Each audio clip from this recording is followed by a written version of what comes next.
Welcome to Wargamescomedy, and today I'm back with another one for you guys. We're gonna have a tank chat about what another G.I. Joe season would look like in World of Tanks console. I think it's safe to say that the G.I. Joe season was the player's favorite licensed season that had some pretty interesting content, some pretty enjoyable content, to say the least. So, with the G.I. Joe universe having plenty of more tanks and armored vehicles that could be added into the game and added to another season, we're going to take a look at some of those possibilities and see what kind of vehicles could be added if Wargaming were to decide to do a round 2 of G.I. Joe Reload. Let's get this one started. Stay frosty.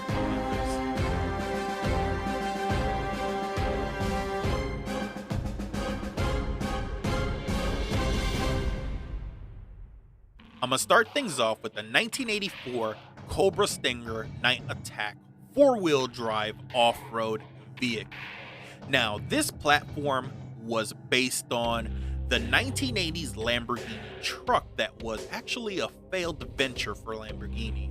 So, as you could see, the actual weapon system is the same as the Arctic Hiss. It's an ATGM only system. If you notice, there is no main armament or no cannons. This would solely rely on its ATGMs to take tanks out. Now, it would be interesting to see in size comparisons how this would add up sitting next to a T-72 or the Mobat, since it's technically just a regular civilian Hummer style Jeep with a weapon system mounted back. Now, one thing I like about these older G.I. Joe toy sets is that they all came with a unique commander to go along with the vehicle, and this one is no exception. The Cobra Stinger came with a regular Cobra officer. He is nothing special, he's just a regular Cobra officer, but that translates into new 3D commanders in game. So, let's take a look at a few pictures of the Stinger. So, I like the rims here, really 80s style rims. I mean, the whole concept of the body and the whole look is very 80s, very square, very boxy, but I think is very unique. This is something that is not in the game, and I would love to see something like this, or this exactly in the game, where it's just a regular civilian looking platform with some sort of main armament that could deal with tank combat. Now, obviously, it has no armor, so anything that shoots you is just gonna destroy your whole life, but it's still a pretty cool weapon system the way it looks right here. Team Cobra, all black, with the Cobra Team Snake in the back. BWXQ4 on the side. I'm gonna assume that might be like the name or the code name of the vehicle. This looks like a spider. I'm not really sure. I haven't seen this toy in real life. I've only seen its brother, which is the Vamp Mark II. The Vamp Mark II is the G.I. Joe team version of the Stinger. So, let's take a look at the taillights in the back. Oh, I love those taillights. These taillights scream 1980s, especially custom car scene 1980s. You have the turbo, which most cars, some cars that had turbos in the 80s had this type of style art in the back. So this would be a V12 turbo, since if I'm not mistaken, the original Lambo truck was a V12 engine. Was it turbocharged? That I don't know. Looks like we have some identification on the side of the missiles. Wonder what the front of this looks like. Oh yes, the front of it also looks very 1980s. Looks like we have, not really sure what this is up here, but it looks like we have a winch down here with another turbo logo, military style shovel, and those 1980s louver style headlights. I love this one. This is definitely my first pick, and I think it would look great in the game, and it would add a new way to play Cold War in Era 2, new mechanic, because I don't see something like this being in Era 3 with it having no armor at all. So let's take a look at the commander. So the commander, his code name is the Enemy, because nothing is known about him. And I like how the old Hasbro toy sets, they always had these very unique descriptions on the back of them to their toys. So, the Stinger driver looks like he has gray pants, black boots, looks like he has some sort of dagger or very long knife attached to the side of his pants, gray top with the Cobra logo in the middle, looks like he has some overall straps that are red and black, and it looks like he has a utility belt that is pretty packed, black mask, and a regular standard Cobra Army helmet. So, I will leave a link down below in the description if you guys want to go over all of these tanks for yourself, or if you want to look over some of these commander bios. There's even some cool blueprints you could take a look at, so if you want to take a look more in depth. Next up to bat is the 1984 Slugger self-propelled cannon. Now, this would be a World War II wheeled artillery piece. I could see something like this having amazing mobility, with the ability to get a shot off and move to a whole different location extremely quick. So, just like the other G.I. Joe toy lines, it comes with its own very unique commander, and his name is Commander Thunder. And it looks like it comes with a 175mm howitzer.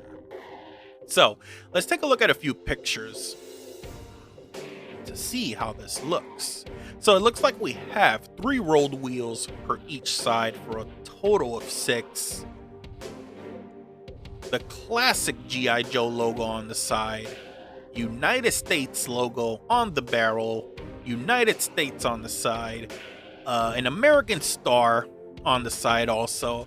Looks like we have a howitzer identification with the American flag. So on the back, it looks like we have the shovel so the howitzer could dig in, so when it shoots it doesn't roll back too far. 2 tail lights. I really like how this looks. It's really cool. You know, one animation I would like to see slowly as the game progresses with time is to see certain animations with certain tanks, like the tanks that do have shovels in the back, like these artillery pieces. It would be cool to see them come down when you go to shoot and actually have a function to improve maybe your aim, your reload time, something like that. So this would be very cool addition, wheeled artillery vehicle. Let's take a look at the commander. So this is Commander Thunder. Commander Thunder looks like he has some black cargo pants for the bottom with, looks like 2 ammo pouches. Looks like he has brown leather boots, brown leather jacket with a bulletproof vest on. If I'm not mistaken, that's what that would be, a bulletproof vest on. And it looks like he has some sort of specialty helmet with some sort of specialty visor. Looks like he's a recon, almost.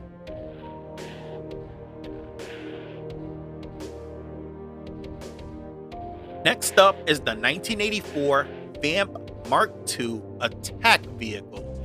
And just like the first G.I. Joe season, this vehicle would be a variant. Just like we had the Mobat, we had the Cat Mobat. So this is a variant of the Cobra Stinger. Same concept, no main armament, ATGM platform only, and just like the Cobra Stinger, it comes with its own commander with its own unique story. Commander Clutch is his name. So let's take a look at the pictures to see how this one varies compared to the Cobra Stinger. So obviously right off the bat, the colors are different. We do not have a winch, it looks like, in the front, and we don't have that extra part at the top of the hood. It looks like it's replaced by some sort of camo netting right there. Looks like we have a box-style ship launcher. Usually you see these box-style launchers on naval ships. From the side, it looks like we have some military identification, the classic G.I. Joe red, white, and blue logo, If I'm not mistaken, this is a scorpion with a knife going right through it, because I've seen this toy in person before in somebody's collection. And we have the American flag. In the back, 2 gas cans, some warning safety stuff. The tail lights on this one looks more of like a stock vehicle. Unlike the Cobra Stinger tail lights, they look more like a custom vehicle tail lights. Looks like on top of the launcher we have some more warnings. Side of the vehicle. The front, the headlights do look the same, but they're blacked out. Oh, right here we have a traditional World War II style American star. So, just like before, I will leave a link down below so you can look over the blueprints and read about Commander's clutch background. Commander Clutch looked like he looks like a desert style uniform with 2 ammo pouches. Looks like he has a leather gun host that attaches to your chest, some sort of leather shoulder pads, and an American tanker helmet, it looks like, if I'm not mistaken. Moving on to the 1985 Equalizer Slaughter. Now, this vehicle has a unique story behind it because Sergeant Slaughter is attached to this vehicle. And the story goes, back in the 80s, somehow Hasbro and Sergeant Slaughter ended up sitting down and discussing a deal to have Sergeant Slaughter be a part of the G.I. Joe universe and become a permanent stay in the G.I. Joe universe. This would come with the deal of obviously getting his own toy. So, after the ink was dry and everything was settled, the last thing that was left to do was for Sergeant Slaughter to go to Vince McMahon and give the good news that he had found a deal that would benefit not only him, but the WWF company. So, when he went to Vince McMahon told him, no, you have to can this deal, we are not doing it. In typical fashion, Sergeant Slaughter asked why. And Vince McMahon's reply was, we went to Hasbro's to have some toys produced for WWF, and they wouldn't play ball, so we went with another toy supplier, and it would be a conflict of interest if you would take this deal. So, with that being said, Sergeant Slaughter was kind of put in a position where he really didn't know what to do, and it was such a problem that he was considering possibly leaving the company over this toy deal. So after a few dinner meetings with Vince McMahon and going back and forth, one day after dinner, when he's home with his wife noticed that he is not his usual self, so she asked him why. So Sergeant Slaughter sits down and explains the Hasbro and WWF situation that's going on that he is extremely stressed about. And the advice that his wife gave him was, you will forever have the opportunity to be a wrestler because that's what you're known for and that is what you do for a living. But you'll probably only have one opportunity to be a toy figure, a part of the G.I. Joe universe. So with that being said, he ended up taking the deal. And even though it caused tension between him and Vince McMahon for years to come, the result was the 1989 Equalizer toy. And as you could look at the box, there's no WWF logos like usually would be with these collaborations because now WWE, as it's called, owns every single right of their wrestlers. So if you would see any of their wrestlers collaborating with anything, you would see the WWF trademark or WWE trademark somewhere on that box. And as you could see, it is not nowhere on here because this was a deal that Sergeant Slaughter managed to dig out on his own. And it actually ended up working out because he is now a WWE ambassador and he's still a part of the company and still going strong. So this is the Equalizer. Let's take a look at some pictures here. Now, one thing I will say before I go farther, this is an air-to-air system. This is not a ground-to-ground system. So on the side here, we have air-to-air missile launchers, and it looks like we have air-to-air auto cannons. Now, the way I could see this maybe working is turning these air-to-air rockets into ATGM launchers and turning these auto cannons forward to deal with tanks. So on the side you have the classic Sergeant Slaughter logo, some tank identification information, caution on the side of the rocket launchers, American flag on the back, looks like another Sergeant Slaughter hidden logo right here on the side, the classic G.I. Joe logo with the red, white, and blue stripes going all the way to the back. So on the back we have the American flag, it says United States, and like I said, since this is an air-to-air system, you have that air-to-air radar right there to keep track of what's coming in the air. Look like we have a little warning sticker on the side right here. So yeah, this would be a really interesting one to see, but one that you will not likely see because I think now it would require more than one license deal. Now, as far as the design of the tank itself, Hasbro might still own the right to that, but I highly doubt that they would be able to squeeze in the Sergeant Slaughter along with another season of World of Tanks because it would most likely require some more legal stuff to happen in the background.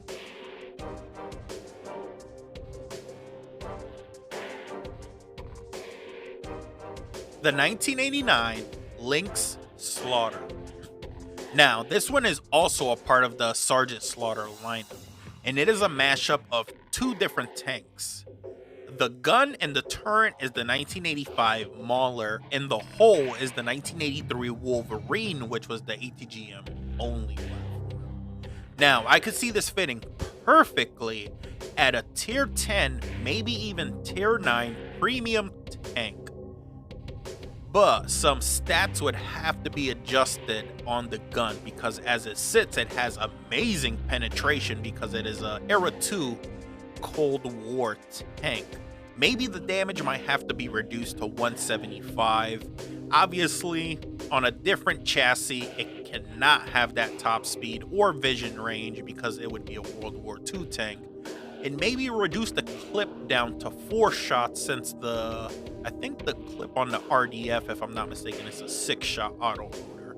But as these stats stand, I think they could easily be adjusted to fit tier 10 especially, or even tier 9 premium World War II tank. So let's take a closer look at how the Lynx looks. Looks like it has a very unique camouflage, dark green, light green, and brown. G.I. Joe on the side right here, red, white, and blue, American flag, looks like some sort of Sergeant Slaughter platoon insignia, if I'm gonna say it correct, because I think that's what it is. Step up, another tank insignia logo right here, or tank identification logo. On the back we have the Sergeant Slaughter logo and another one of those triangle insignias. I like this. It says what type of oil you're supposed to put in your toy tank there.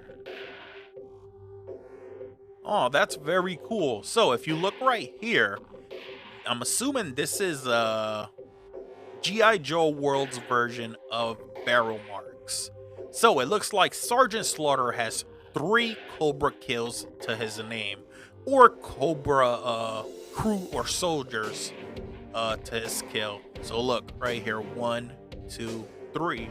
Or maybe he's destroyed 3 other Cobra vehicles, maybe Catmo bats. You never know. So yeah, this would be a really interesting one to see at World War II. Tier 9, Tier 10, I could definitely see it being doable since especially the hull is more of a World War II Vietnam type of era style of bottom of hull compared to the RDF LT where it looks very futuristic and you could tell it's not from World War II. So yeah, this would definitely be a very good pick to put at tier 9, tier 10 premium G.I. Joe reward tank. 1983 Wolverine armored missile carrier. So this is also an ATGM only platform with a total of 12 ATGMs, but this one is a tracked vehicle. It's like a regular tank. So as you could see, this one comes with a very unique commander, which has a very girl empowering story, and that is Cover Girl. And the basic story behind Cover Girl is she was a model who is out to prove that she has the skills to keep up with the men and get the job done like everyone else, and her looks will not define her. So the Wolverine, let's take a look at some pictures, has the classic American star on the side, some tank identification info, the G.I. Joe logo. She is Team G.I. Joe. On the back of the Wolverine, you have the name of the tank, Wolverine, and some very cool textile. The American star, looks like we have some information all over the ATGM launcher. Now, one thing I noticed about this one, it looks really low to the ground. And I could see this maybe being a medium tank with very good speed, maybe not the best of camo, and maybe making the Wolverine some sort of ATGM auto-loading system where you shoot 6 and then you get, you know, a reload period in between the next rocket of, let's say, 8 seconds, and then you shoot the other 6 ATGMs, and then you go on to go to like a big reload of 45 to 50 seconds. But yeah, I definitely like this one. This looks like a very low to the ground, sneaky platform. ATGMs, maybe Era 3. And yeah, United States in the front, the American flag in the front. Very unique vehicle, definitely. It comes with the Cover Girl commander. Looks like she has leather boots that go right up to under the knees. Beige desert style pants with looks like a gun holster and an ammo pouch. A leather bomber style jacket. Very fashionable top, red hair, and lipstick. Cover Girl, file name Prager Courtney A. Primary military specialty armor. Secondary military specialty AFV machines. Birthplace Illinois. Next up is the 1985 Snowcat. And I know World War II players hate me right now because all of these vehicles have ATGMs. So, this is the Snowcat, and as you could see, it is a half-tracked, half-wheeled vehicle. It would be very interesting to see how a platform like this would operate in the game, because I feel like in other games that I've tried tracked vehicles, I feel like they're a hit or miss. Some games get it right, but for the most part, games get it wrong with these type of vehicles. So it would be really good to see if they could get the back of the vehicle to operate like a tank and sound like a tank, and then get the front to move like a heavy truck, essentially. It would be. So this comes with Commander Frostbite.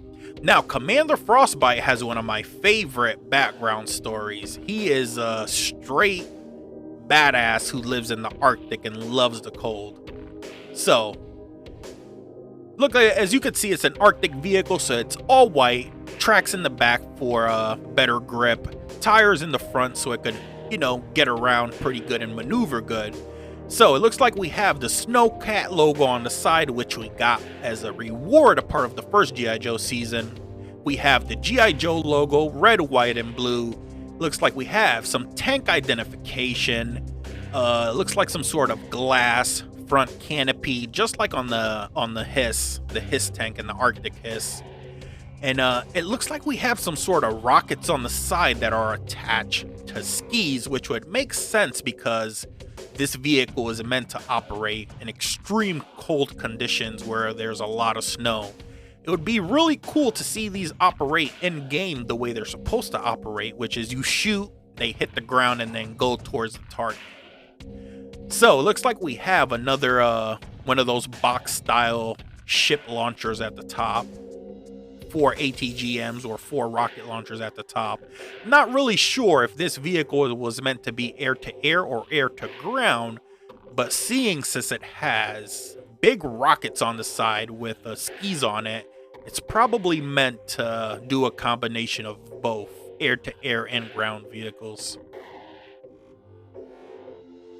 Definitely a unique vehicle that I was surprised, very surprised not to see this one in the first season of G.I. Joe, but I'm gonna assume the reason why it wasn't in the first season because wheeled vehicles were not yet figured out for the console side of things. But now that they are, the possibilities are endless, just like I talked about with the Vamp Mark II and the Cobra Stinger. So this is Commander Frostbite. He has an Arctic style overall suit with the fur hood and the fur top to protect him from wind. Looks like he has snow goggles at the top to protect his eyes from the cold air. It looks like he has some sort of winter hat at the top. M16 with an oversized scope. That scope is too big for that toy and that gun compared to the scale of everything else. So like I said, I'm gonna leave link in the description to all the tanks so you could go over them yourself and take a look at what I'm looking at. Now, I know there wasn't more World War II tanks, and I would have liked to add more World War II tanks, but I was looking at G.I. Joe tanks and vehicles from the year 1980 to 1995, so it's kind of hard to find period correct vehicles when the vehicles that they were designing were kind of based off the Cold War along with some of their own concept coming into play. So all of these vehicles are modern, most of them are Cold War besides the artillery, but you can't deny that artillery piece is really cool. And I think my top pick, if anything, I would like to see on this list added to the game either as its own design platform or as a part of another G.I. Joe season would have to be the Cobra Stinger and the Vamp Mark II. But personally, I prefer the Cobra Stinger. I'm a big Cobra fan. I just love, you know, the thought of being the villain, being the bad guy. And yeah, like always, thank you for watching. Make sure to like, share, comment, and subscribe, and hit that notification bell so you never miss out on a single video. Why would you want to do that, man? Stay frosty, Commanders. Peace. I just wanna stay bad, stay mad, chip on my shoulder cause they treat me like an outcast. I ain't gonna take that, stay back, I'll be swinging hard till the hits come in all caps. I ain't gonna lay back, pray that someone's gonna help me, ain't nobody like that. I ain't gonna wait, that's all fact, give me one shot and I'll never get the throne back. I'm sick of being cautious, I'ma go cause something, can't stop this. I'ma steal everybody's lane, call it shoplift. Sick of hearing everyone complain when they thoughtless.